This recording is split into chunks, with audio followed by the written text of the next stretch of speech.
Hi, welcome to the coaching game. I'm Laurie Lawson, and I am thrilled tonight to have my guest, Rachel Silveston. Rachel, welcome. Thank you so much for coming. Hi, Laurie. Thank you so much for inviting me. Let me tell you, this is actually our first meeting, but I've heard a lot about her. Um, Doretta Ranaskowski, how do you say her last name? Ranaskowski? Ranazuski. Sorry. Sorry, Okay. Doretta. Is a world-renowned photographer, and she decided to put together, after having a couple of classes, I think, where she taught people photography, a symposium on coaching, photography and coaching. And some of her amazing students, Rachel was one, came up with some fantastic ideas after this. And when I heard about Rachel's, I went, oh my gosh, what a great way to start out the new year. So without further ado, Rachel, first, tell me what prompted you to take Doretta's photography? Have you always been interested in photography, or? Actually, yes, I work as a freelance professional photographer, but the course was more coaching than teaching photography. It was using coaching with photography in it. Love it. Okay, even better. So Yeah. I'm not a coach, but it very much interests me to see the different aspects of photography and how it can be used in different ways instead of just sort of pure photography. Right. Yeah, I met Dorota through something called Points of View, which dealt with images, and I'm just amazed at what images can do versus the spoken word. And it's Hmm. so. What did you decide to do after you had this class, or were you starting it beforehand? Did this just enhance what you were doing? Um, I this is sort of embarrassing. I can't remember. I think maybe I had done Dora's class. Maybe it gave me the confidence to do it. But what happened was it's this project that I embarked on was related to the COVID. So it was in 2020. Mm-hmm. And I wanted to do something to be able to help my community.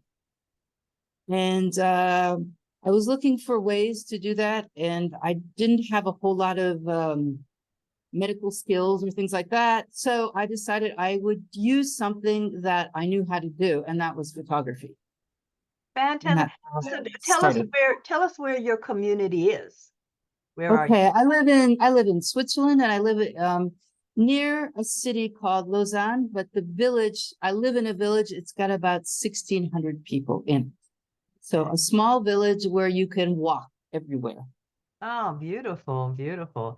And so what is it that you decided to do? What brilliant So, idea did you come up with? well, what I decided to do was actually inspired by a photography project in the United States. It started out in Boston due to COVID. It was called the Front Steps Project. Mm, And what the project was started up by two women photographers in Boston. And what the project was ways to photograph people in their community and at the same time raise funds for a local need. And so I contacted the woman who did that through email and asked them if I could use their idea and saying I was in Switzerland. And they were really excited that it was going to go overseas.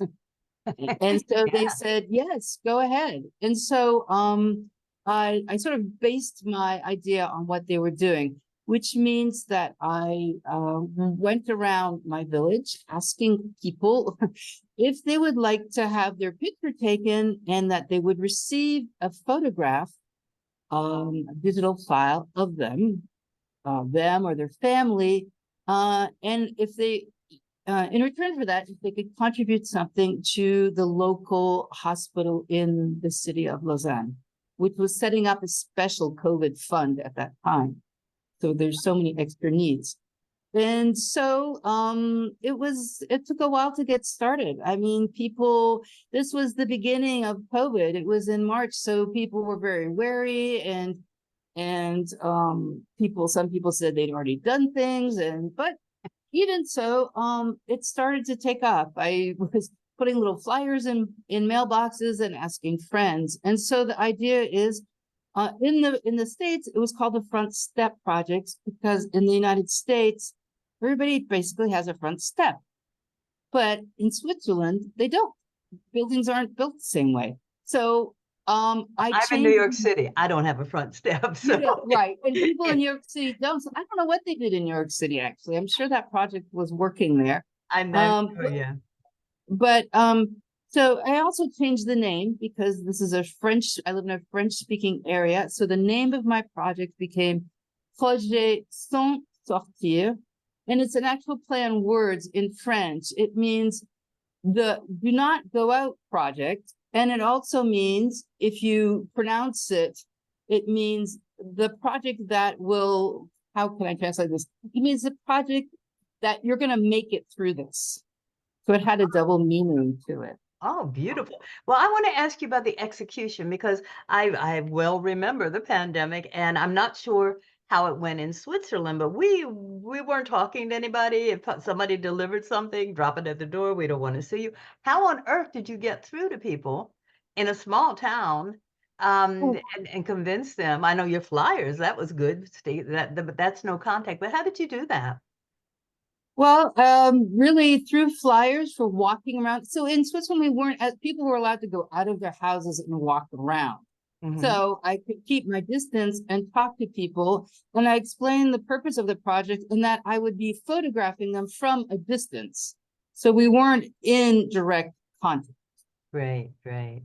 And what And challenges did you encounter? I mean, besides the tiny challenge of COVID and all the craziness that was going on, what other challenges did you? Because I would think if someone knocked on my door and said, "I want to take a picture," and it's like, and I want you to donate, I'd go, maybe later. But so, what well, challenges?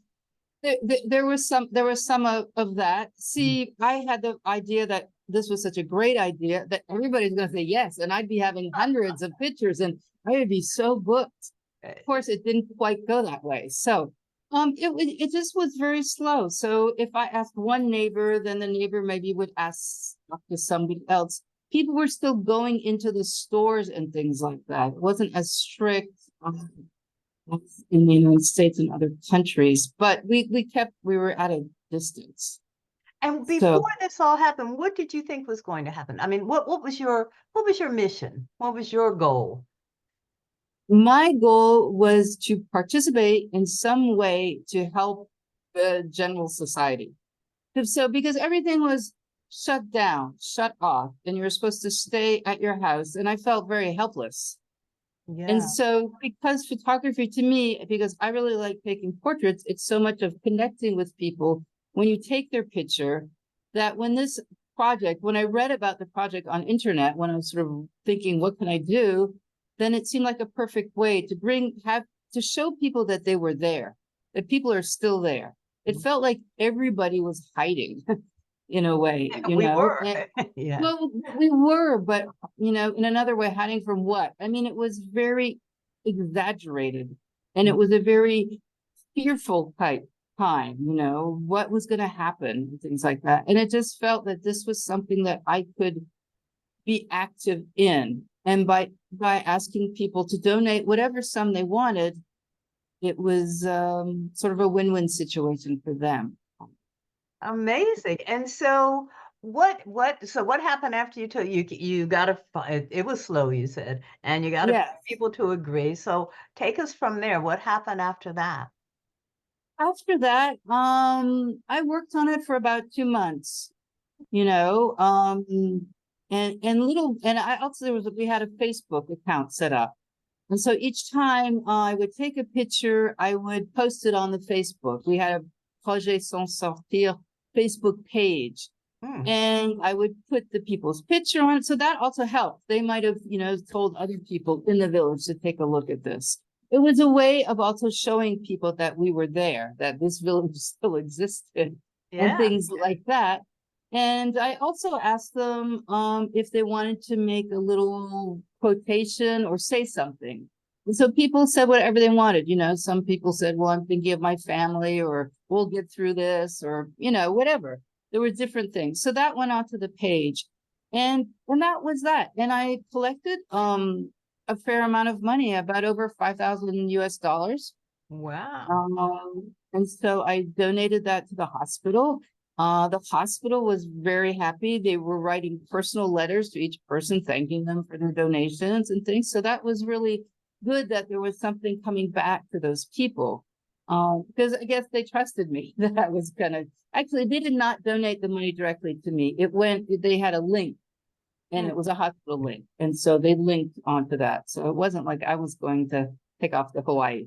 You But know, that's still amazing because I get so many GoFundMe requests, and it's like I am nervous about doing that. So for them to even trust to hit that link, I think speaks well for you because it's things are, a little out there in cyber. We're not really sure what's going on anymore. So good for you. You must have established a lot of trust to get people to click that link and go, yeah, here's some money. Good for you. no, no, no, and also I did the project only in my village. And Hmm. so I told people that I lived here, people that I did not know. So I met a lot of new people.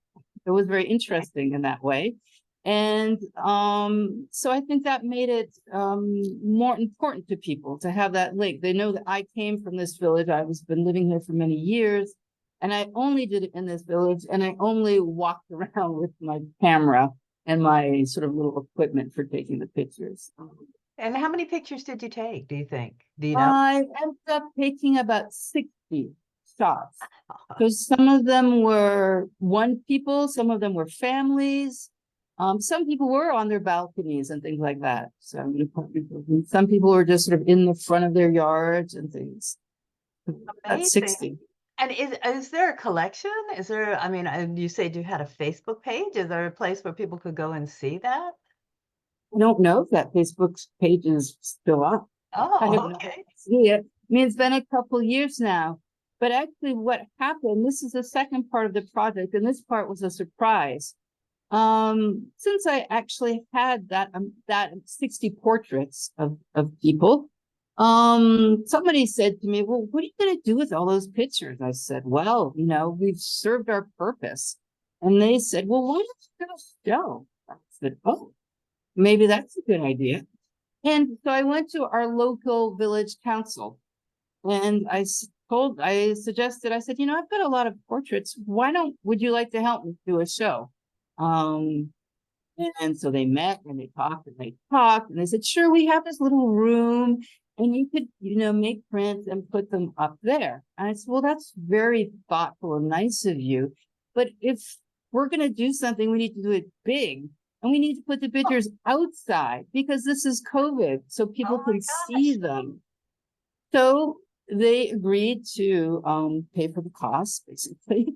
And we ended up, so I had to recontact everybody and get their permission to use their pictures. And one person denied. So we had a lot of pictures. And we had them blown up to about 1 meter and 1.20 meters, but it's almost not really full length. It's quite large pictures. And they Amazing. were hung outside.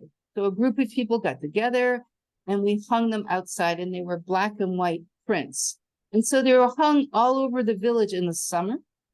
And that way people could walk around and keep their distance and see everybody. And that was also a very interesting aspect because people were aware of other people in their village that they hadn't seen because of COVID. Well, you are obviously a very persuasive lady.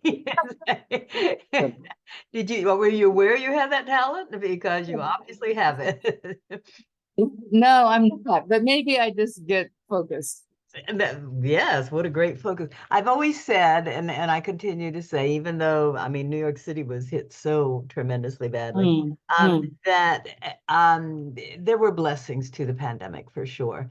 And this sounds like this was one of them. What were some of the blessings that you received from this? And obviously, your community received a community that was, not disintegrating, but disappearing, I guess, for the time being.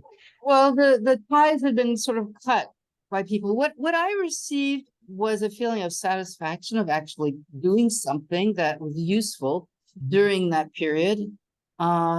Using my knowledge to do that.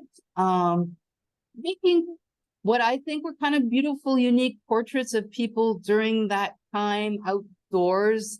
I mean, some people had their dogs with them, and some people were holding their kids up, and I mean, it was interesting, and it was a different type of photography. I hadn't done anything quite like that. I hadn't ever blown up pictures and put them on the walls, and then I saw the satisfaction of people saying, "Oh, well, we walked through the village. It was so nice seeing everybody there." Amazing. And the idea is so fantastic. And I know during that time we were all so isolated, but to be a part of something that's a little bit bigger, even if you're not, Mm, squeezed into a theater in New York City or, an art mm, gallery where you are, mm, just to be a part of a larger project remind you that, yeah, hey, I am a part of humanity, even though I haven't seen humanity in a while. But I just think the idea is so brilliant. And mm. I applaud you for doing that. What are you planning to do next? Are you or are we continue? We like I'm a part of it. Are you continuing? Are you continuing Um, the project? I, well, now that, so that was in 220. So the pictures stayed up for a few months, actually. They were on the walls outdoors. So um, very grateful to the printers. They made very good prints because they were not protected. So they're sort of in the rain sometimes and things like that. Yeah. And actually, when we took them down, it really felt empty to me. I was so used to seeing these faces on different buildings and things like that. Later I went on to I do a lot of work in Morocco, and later I went on to do sort of a similar project in Morocco, this time taking portraits of people there, also with the idea. It was at the end of COVID, so it was in, when did we do this? 221, I think. Um, Yes, we did portraits, and this project I doubled up with JR in the Inside Out projects that he does and Hmm. supports. I don't know if you've heard of those. I haven't. I haven't. No. Inside Out? Yeah. Oh, Inside Out. It's run by an association by a French photographer called JR. It's worldwide. I'm going to And check it so out for sure. Yeah. yes, yes. And it's really interesting. And so he supports art in public places, saying that art can change the world. And he does photography. I mean, he enables small communities or people to do photography. And so since I go to Morocco a lot and I go to this one city a lot, I knew people there, and I suggested that we start a project there. And we said, let's do it. And then we ran into a whole bunch of problems. Really? Yeah. Yeah, I'm a whole always bunch of, interested to see cultures and how they respond differently to, I was going to ask you, what is the difference between what happened in Switzerland and Morocco? Because those are cultures that are not necessarily close in habits and yes. yeah.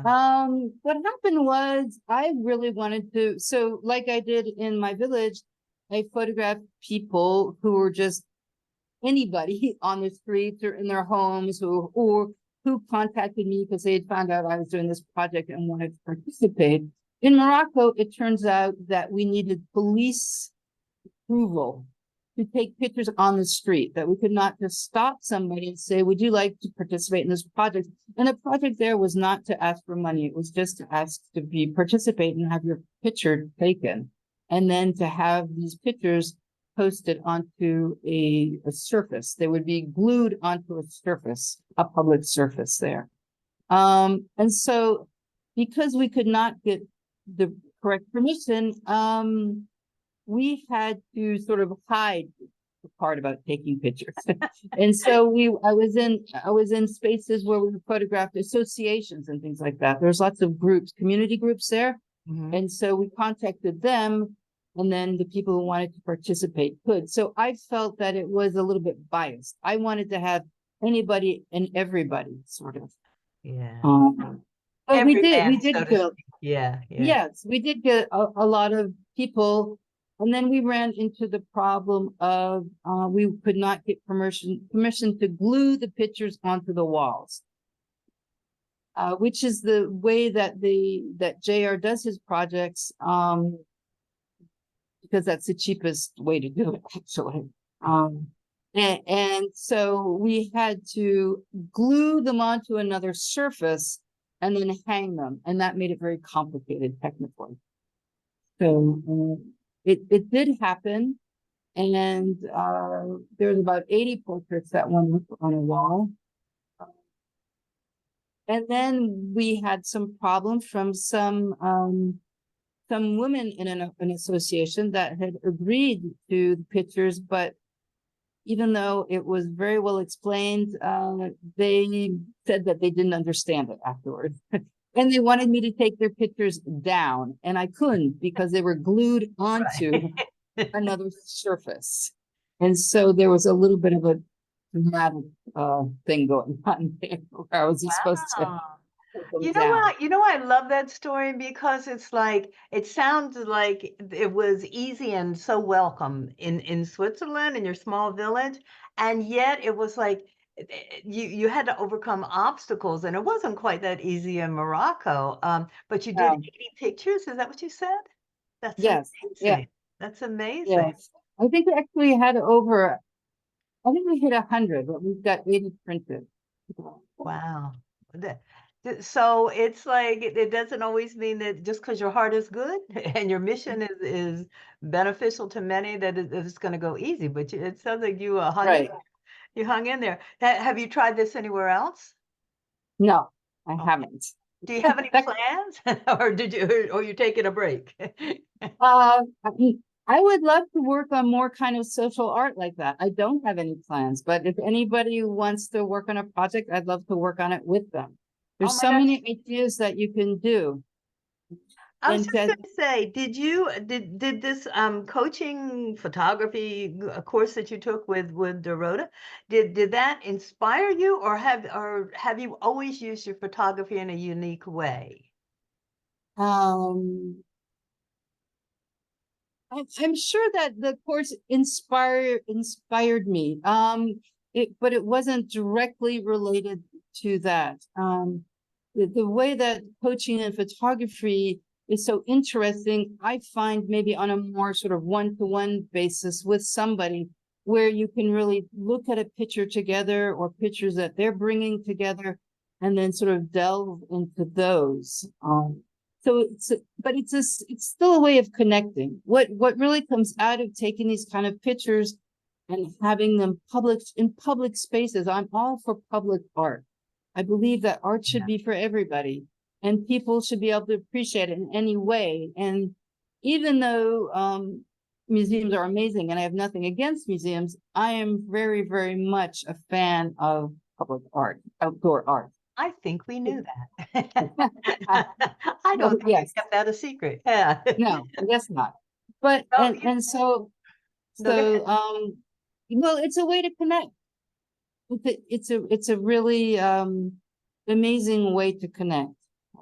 I found when working with images, it breaks down a wall, a barrier of some kind. And I mean, I worked with previously incarcerated men, and it would just Mm, zip it away. They were so mm, real and candid, and it was just because of a picture. It would bring everybody mm, together, and with everybody having a different interpretation, which I find amazing, but a unity. mm. It's I'm Yeah. sure others could explain it better than that, but I find that wonderful. You have mentioned, please, because tell people who you are and how they can find you. Oh, well, my name is Rachel Silveston. Okay. They can find me by looking at my website. It's Silveston, Silveston Hmm. .ch. Um, Got what? CH, Eight. That's which is, unusual for us. well, it's Switzerland. Silveston. SILV as in Victor, ESTON Mhm. .ch. CH. CH is Switzerland, Confédération Helvétique. Mm, there you go. There you go. Okay. So, unfortunately, I don't have pictures of either of those projects on my website. No, but you said if anybody's interested or wants to know how Yes, you did it, yes, I think I that would would be great. love that. Or wants to partner even. Yeah, that would be Yes, fantastic. I would love to do that or share information and talk about what was easy and what was difficult and things like that. Well, what did you personally learn, enhance, what experience? What was it personally that you got out of the whole project? Um, that I could do something, that I could be part of something and contribute to something and connect with myself by Mhm. doing that. And then what other people connect in the larger sense by reconnecting, I believe, with their community, or maybe reconnecting with people that they haven't seen by seeing their pictures. And that the fact that these pictures were enlarged and displayed, I'm talking about my village pictures now, but it's the same for Morocco. They were amazed. In Morocco, they're amazed to see these pictures on the walls. They were very, very proud. And the same thing here. When people see pictures of themselves, they feel proud. And I think that does something to them. I mean, Right. to see that they're there and that somebody thinks they're important enough to take their picture, maybe. Well, it's so interesting you mentioned that because you're right. At the time that you started this whole thing, we all felt so powerless. It's like, we don't know what's Yes. going on. We don't know what we could do. And you stepped up and said, well, hey, I can do something and I can bring you in and you can do something. And Mm, I'm thinking your pictures might have been a badge of survival or a badge of endurance or we made it. mm, Or even a memory if, God forbid someone didn't make it. mm, But I'm thinking it serves so many purposes, and you just walked mm, around with your camera and did that. It's amazing. mm, It's amazing. mm. So what will you be doing? We've got like a minute. Tell us what your future plans are. Anything? Just gonna keep taking photos, I hope, but I keep taking photos. I keep going back to Morocco because that's a place that I love and enjoy. I love the people there. I love the community. I go back to a special city, and I am now starting up tours where I take people with me. And so we use photography as a way to discover a culture. And so it's sort of off the beaten track. I'll be going there in February, and it's really fun to bring very, very small groups of people with me and meet people and go into people's homes and look at places through your camera. Makes you much more aware of your surroundings and connecting. wow, I am going to rename you Rachel the communicizer, if there is such a thing. You know how to get people together and you use your camera to do it. Rachel, what a thrill to have you on the show. Please keep in touch. Let us know what you're doing. And thank you so much for being on the Thank coaching. you. Thank you, Laurie, for the opportunity to talk about it. Thank you.